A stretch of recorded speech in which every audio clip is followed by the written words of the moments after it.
Hey guys, it is Saturday 4/6. It's April the 6th, 2024. Um, I didn't sit for a good chunk of this week, but I figured I would take a gander at things and just kind of do a weekly review. So I had some travel out of town this week, unexpectedly, kind of a death in the family thing, and so um, yeah, I traded Monday and then was traveling Tuesday, Wednesday, and Thursday mornings, and then I sat Friday, but I didn't take any trades. So I guess we can do that first. Just let's take a look at the trades that I took Monday. So I took SMH, and let's see where are we at here. Monday would have been the first, right? So yeah, basically, my kind of play was I had a little inside day here, right on the moving averages. It's the semis, right? So I was looking for them to maybe bump back up and get some strength, and they had a nice little day here. I ended up. Let's see. I ended up just taking it off at oh no, I think it hit 1R and then yeah, it hit 1R and then I took it off either at the end of the day or got stopped out break even. I think it was end of the day. Sorry, I'm looking at my notes, but I didn't really review these before I before I started recording. But so similarly, I took a trade on AMD as well, um, which a similar story. I mean, it kind of had a little day here previous on the Friday, last Friday, and then yeah, same thing. It popped up for a little bit, and then I ended up taking that one off. I actually that was a slight loss. It was a 0.01 R loss. So I mean, basically negligible, right? It's a scratch trade. And the SMH trade was a 0.58 trade, 0.58R trade. And then the other one I took was DELL, which looks like it would have been awesome, right? Except, so I got in here and moved my stop to break even. And since my entry was way up at 116, let's actually zoom in on this so you can see what I'm doing here. So my entry, rather than being down here, kind of right at the break of this, or even this, was up here at 116. Kind of at this dotted line that comes across here. So you can see, it hit 1R. I moved my stop to break even. It was up at the end of the day. It was looking great. And then Tuesday, as I was traveling, this opened a little higher than my break even stop. Came down, stopped me out. And honestly, I mean, you look at this; it's another inside day, right? Which had I been trading Wednesday, this might have looked pretty juicy. This entry here, but I wasn't trading, so I missed all of this move, which would have been nice. I mean, I had a good. I don't remember what my initial stop was because I think it was low of day. So this is what you're roughly what you're looking at. I mean, we hit had I been able to stay in it, we would have hit 8R and more. Now I probably would have had just a trailing stop here up around 5.5R. But anyway, what are you going to do, right? Sometimes this happens. You get stopped out and then runs without you. And I was doing more important things than trading those days, so I'm not going to be upset about it. But so overall, that day I ended up with like I don't know, a point 0.7R probably with those trades. So it's fine. Little base hits. They'll add up over time, or they'll at least cancel out the small losses that we take, right? And then yesterday, I'll just go through some stuff that I've got on watch here, um, because oh, I should go over the rest of the like what happened this week. So I was trading Monday here on 4/1, and then market gapped down the next day, and then we had this giant gap up and just a huge dog dick day, right? Like big red candle down, and so that kind of took out a lot of things because like all the big names really had a giant pullback. A lot of times it was like this, engulfing candle, like a bearish engulfing candle or whatever. Um, I don't get like super horny about a lot of that stuff, but it is. I mean, you can just look at the chart, and if you know what the reds and the greens mean, you go, "Oh wow, that's a big red, that's a big red day. That might mean something."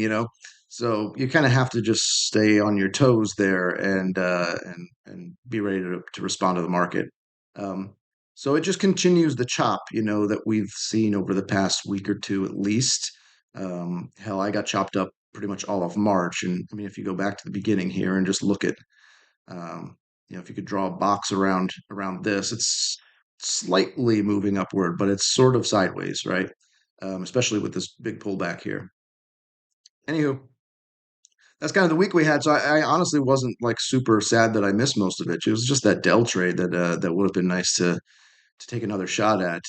But yeah, what are you going to do? Anyway, so then this is what I had on my watch list yesterday, Friday.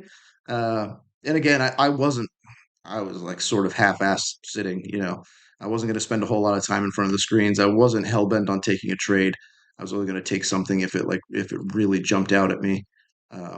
So, but yeah, you can see, and some other things that I was watching put in even tighter inside days, right? Like uh, is technically an inside day here, right? Not an inside day, but a nice little bounce off the moving averages here, and still kind of tight. NTAP put in a really tight day, right? A little bounce off the moving average, although that's kind of a I don't know, whatever. Yeah. So some things that I was watching just really tightened up, um, which is good. That means we'll have something to pay attention to Monday. A lot of the bigger names kind of tried to undo the big red dog dick from the day before. So that's all right. Maybe not playable, those big ones that tried to, like if I see something like almost like Microsoft there. I mean, what do you do for risk reward here? Like, sure, you could jump in, maybe do your stop would just be low of day. You take more of a day trade entry on something, if it opens, let's say it opens at 426 here, and then it kind of starts to creep up and you see it, yeah, you can go after it and hope maybe gets back to highs, right? But that's definitely, rather than using like, hey, I'm going to use the previous day's low as the stop or something like that, or a pivot here somewhere on the weekly chart, maybe here or yeah, somewhere in this range. It looks like a lot of action, right? But rather than doing that, you can just say, I'm just going to jump in it and after the first 5 minutes or whatever, and then use the low of day as my stop, kind of make a day trading entry with a day trading stop, and then see if you can get a swing out of it. All right, and I mean that works. You possibly take more losses that way, depending what the market's doing, but when it hits big, right? Because your risk reward, your distance to your stop is so small that you're in bigger size for the same amount of risk, and so that if it does take off, you're hitting 3R, 5R pretty quickly, which is it can be really nice. um, and it just depends on what your system looks like. So I don't know that I'm going to look through my whole watch list with you guys because I don't think it would be super helpful. But take a look at the indexes here, and yeah, they're all looking. It's the same story, right? We're chopped around, and we had a big red day, and then a small bounce back day, and then we don't know where the market's going to go from here. It could just start roaring again. It could. I kind of have a feeling we're going to chop around for quite a while, but I've been wrong before that one time, and I'll probably happen again at some point. So you keep an eye on the dollar and the 10-year yield, and kind of use that as your guide. But you can see the yield's been chopping too, but it's slowly grinding upward.